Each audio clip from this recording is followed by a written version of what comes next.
A quick introduction to this video. I'm walking along Bay Area Ridge Trail in Pinole, California, or Hercules, California, depending on exactly where you're standing. It's right on the border. I've been filming this area since 2017. The footage that you're seeing today is October 26th, and the gist of the video is showing one section of the hillside on that hike where there's a little bit of native brush in the form of Pacific poison oak, oak saplings, and coyote brush. Everything else, except for the trees, is 100% invasive annual fire fuel. Almost all of it originates from Europe. It's a really nice area to walk past early in the morning because the birds use it. Of course the birds use it. Well, they don't really have anywhere else to use unless they're going to enjoy getting stabbed by the Italian thistle and bull thistle. Native birds want to use native plants. That's kind of how evolution and ecology work. We don't have to understand it for it to exist. It took millennia for these relationships to develop, and they did develop, and that's the most important part to understand. If we start there, letting nature be our teacher, then we can start looking at these creatures and take a closer look at what the relationship is between these various organisms. As you'll see as the video goes on, there's very, very little coyote brush out on that ridge. Very, very little poison oak out on that ridge. And yet somehow there's this new narrative that coyote brush is invasive and a problem. It's not. Otherwise, I'd see it popping up all over the place. Instead, we have a sad decline in anything that is native, green, drought resistant, or generally speaking, just good. And I started the video filming vertically for some reason. I don't know why, so forgive that. And you might say, well, why not just go back and film it horizontally the way that you wanted to? And there's a really good answer for that. It's not going to be there when I get back. The goats were arriving when I filmed this. So that was the opportunity. So that's the footage that I have. The next footage, sadly, will be the aftermath and the disappearance of the habitat that these wonderful birds were using. Okay, here we go. I get a shot of this Pacific poison oak. See that? Enjoying it, bird? Enjoy it while you can. The goats are on their way. They will be decimating it. People know that poison oak actually produces berries. I mean, that is if livestock don't come through and wipe the plant out before it takes place. But they go through the green leaf stage and the crimson leaf stage, and they actually produce blossoms. They produce cover. They produce food. They produce all kinds of wonderful things that the goats make sure don't happen. I'm going to interject with a couple of additional thoughts here, because up north where I filmed that rant about goats do the exact opposite of what they're advertised to do, that area that I walked through filming should be full of this. And I talked about it in the video, that it should be Pacific poison oak, and it's just wiped out. It just looks like a graveyard. So isn't it interesting that up north, the smart people, the powers that be, the people in charge, had the goat grazing taking place at that time of year? This spot is only an hour and a half away, and they have been grazing down here, but they haven't gotten to this area yet. And therefore, the coyote brush had an opportunity to turn red and start producing berries. Made it further than the poison oak up north, but this again is about to get wiped out, and the coyote brush is just starting to blossom. Again, that will be brought to an end. Okay, back to the actual live rant. The damage from last year is still evident. I mean, it looks like they did some damage with the vehicles too. They come through with their grader, just wipe things out, try to cover up all the invasive plants that the goats failed to get rid of, and they kill native plants in the process. Look at all this hell of Italian thistle that I'm going through. But I'm walking up here to get a shot of this Pacific poison oak before the goats arrive, because this is gorgeous. This is gorgeous. There's the berries and the leaves.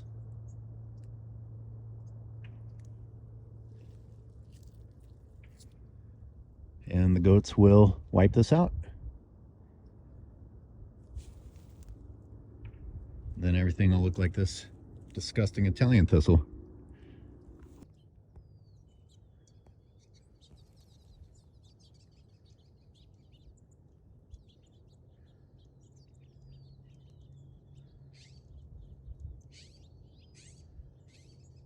The longer I hold the camera still, the more birds I see. They blend in quite nicely at first. And then they move and you realize, oh, look at them all. Not to insult your intelligence, but does anyone see a pattern with the native plants opposed to the non-native plants? People don't even think about this stuff when the goats come through and not only eat the foliage off of the coyote brush, but break the branches off. I've even found nests trampled on the ground.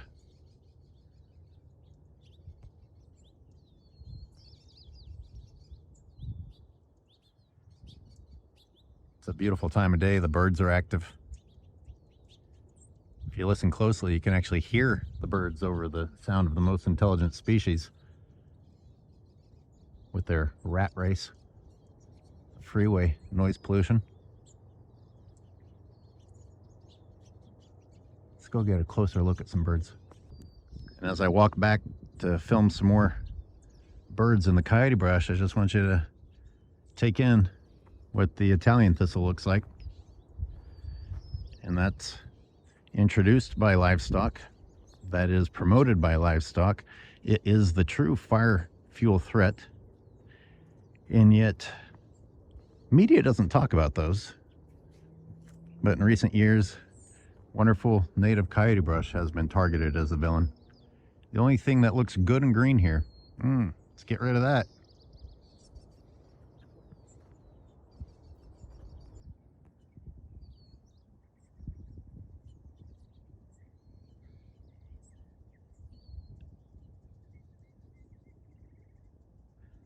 I spooked this little beauty when I was coming over here to try and see what they were snacking on. And this is a native tarweed. And I think that they were enjoying the flowers.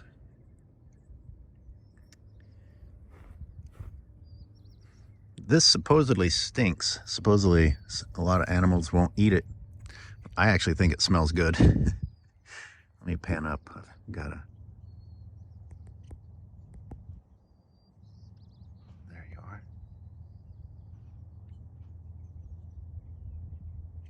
There he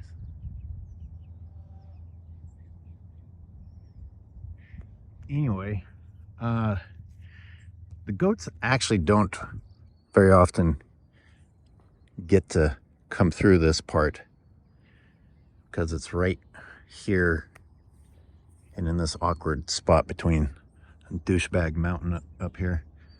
And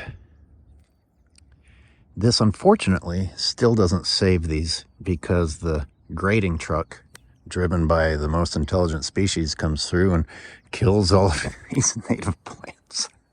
I tell you, nobody knows what they're doing here.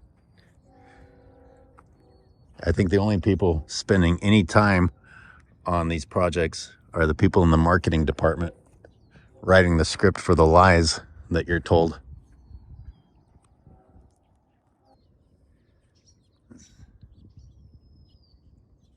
Because these will be killed by the time I come back. I'm getting as many shots as I can.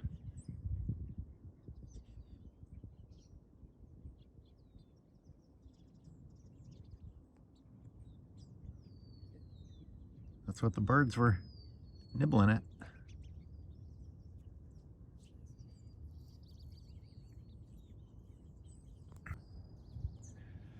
Coming up on this little cluster. I can see the movement in there. I'm gonna accidentally chase them off though. There, see that? See how much life is taking place if you just hold still for a minute?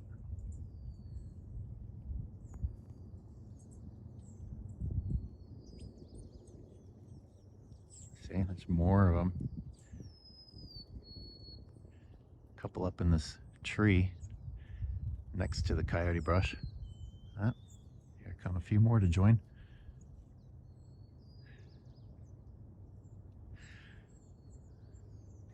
I don't know if anyone else was guilty of this, but a lot of times when you think about birds, you think about trees, right?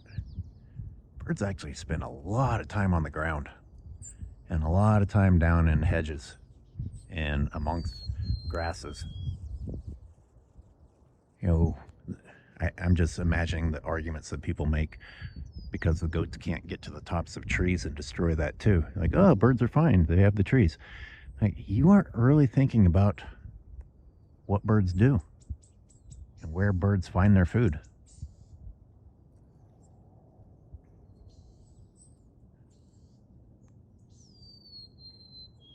What a wonderful song. Thank you, bird. In one of the many videos I never published, I was showing how the coyote brush was flowering the week before the goats came through and annihilated it. That's pretty sad. I want to show that this oak tree is actually producing some acorns. The staple food source for Native Americans in California. Nature provides, but then Europeans came over and said, nah, we'll chop it all down and bring in cows.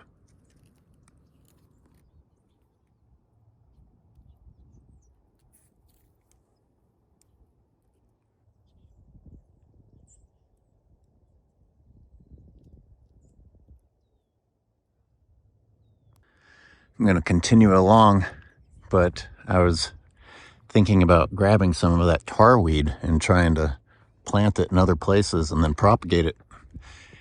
And I was picturing if somebody saw me carrying it, you know, just a regular citizen out here on the walking path, confronting me, because indeed I probably shouldn't do that. But I'm doing it for a good reason, and the goats and the powers that be are going to destroy all of it. So anyway, I'm continuing this fake scenario in my head and trying to explain, oh, you know, this is such and such a plant. I'm trying to accomplish this and that. And you're like, oh, how do you know?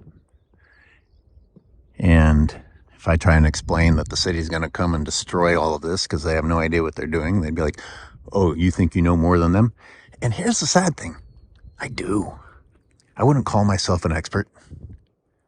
I'm still developing. And in my amateur stage, yes, I absolutely, with full confidence, think I know more than the people in charge of this. Absolutely. In fact, go find the closest thing to a qualified expert in the offices that are in charge of what happens here, and I'll accept that challenge. We can take a hike out here and we'll see who can name what and explain what's taking place. Let me reiterate, I don't think I'm an expert. I'm not a know-it-all, but I do seem to be the only person paying attention. You're never going to catch any of the people who claim to be closely monitoring this out here. Look, I'm already past the only nice little zone of habitat for the birds that you're going to find on this entire ridge. This is what the rest of it looks like. And you got the nerve to say that coyote brush is invasive? Go ahead and show it to me. Where is it? It should be popping up and taking over, right? No, the only thing that you see are the invasive plants that get worse every year. Oh, I'm sorry. Yes, you can see some trees in the background. See all that? See all the ugliness? That's grazed, except over there it's grazed by cattle. Over here it's grazed by goats, and down in between you have the humans and the plants that they allow to survive. I'm going to freeze frame this. What I just said is very important. In the background, you have the hills of California. Sadly, that's what the hills of California look like. That's not a very pleasant place to be for wildlife, and it is perpetually grazed by cattle. In the foreground, again, you have damaged habitat grazed by goats. Down in the middle, you see some dark green, and that's where humans live and have either allowed a few trees to survive because they like the look of them, or have planted decorative plants. I mean, the only area that just doesn't look like a wasteland is where we're putting in the effort for it to look nice for ourselves, while having the nerve to call all the rest of that habitat. Oh, look at that one. Thank God the goats finally finished that one off. Otherwise, we might have something green out there. Good job, goats. Good job, goats.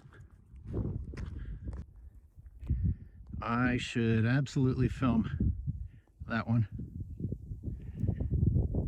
We'll come back to it and check on its status after the goats come through. Got two here. My God, don't take over. Invasive brush. Let's see how those look after the goats come through. This is a magnificent example. I will regret it if I don't film this, of how bad the situation is in an area that the goats graze over and over and over again in each year. In each year, they come over to this spot multiple times. And this is still the end result. Layer on top of layer on top of layer.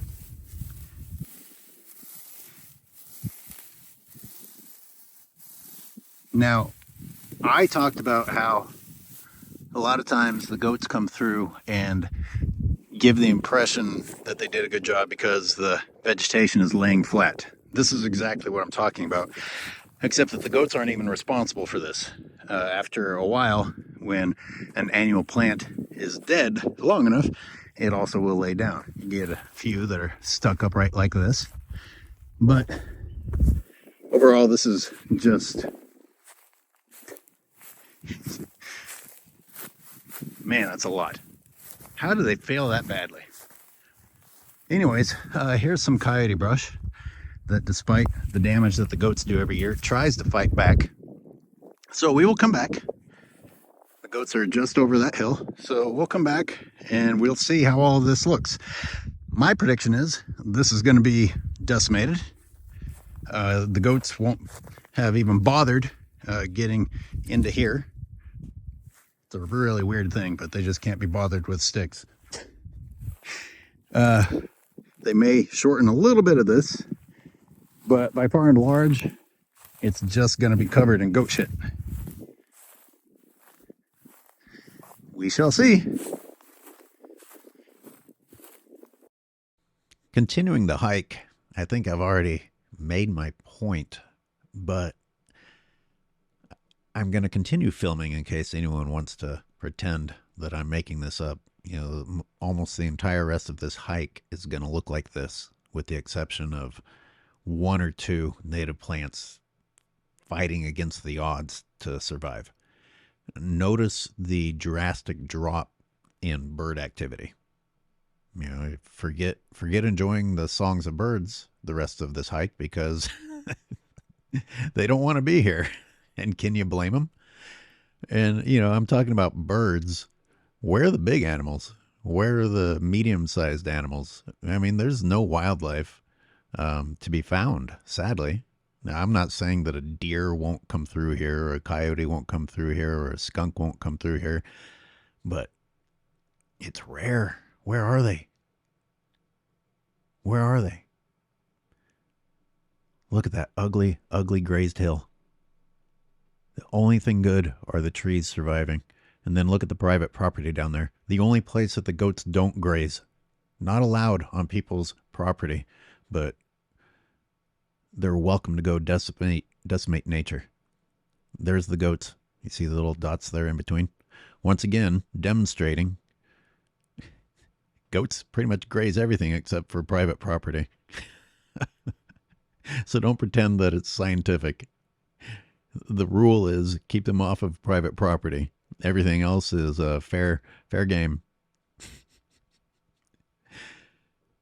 You know, if the goats could climb trees better, the green of the trees would be gone too. Refinery in the background, all kinds of human improvements. In the foreground, the Italian thistle, the slender oats. Oh, man. That's a park over there. That's protected. So you see green trees where ranchers weren't allowed to chop it all down. Man, this is ugly. This is what the goats do. Look at the combination of erosion and invasive plants. Where are the birds? Where's that invasive coyote brush? There are many topics to cover when discussing the effects of goat grazing and other forms of public land mismanagement. I'm not going to cover them all in one video, but I do invite you to watch the other videos and the videos that are still to come. I will be going back to this area and I will show the effects following the goats. Largely, I just wanted people to think for a moment about what the wildlife are deprived of when habitat is fed to 500 to 600 non-native species coming through, like gigantic locusts. Something else to think about before you watch the next video is the state of the land that I showed. The goat grazing has been going on here year after year after year. What year should this hillside look better? Because they do claim it's good for the habitat. They do claim that it is going to promote native plants to come back. They also claim that it helps reduce fire fuel. But that's actually a pivot in their marketing now that fear of fire has gripped California and much of the world. Originally, this was primarily advertised as a benefit to the habitat. The argument of reducing fire fuel is a safety net because technically you could argue once you've allowed livestock to come through and munch on things, it was probably reduced to some degree. But what year is this going to start looking better? What year will we stop throwing resources at something that isn't improving? If this captures your attention, I encourage you to start watching closely where the goat grazing takes place where you live. Year after year, see if you witness any changes that are for the good. And I encourage you, if this is intriguing to you, click like, click subscribe, turn on the notifications, and you'll learn more as I release more. Thank you.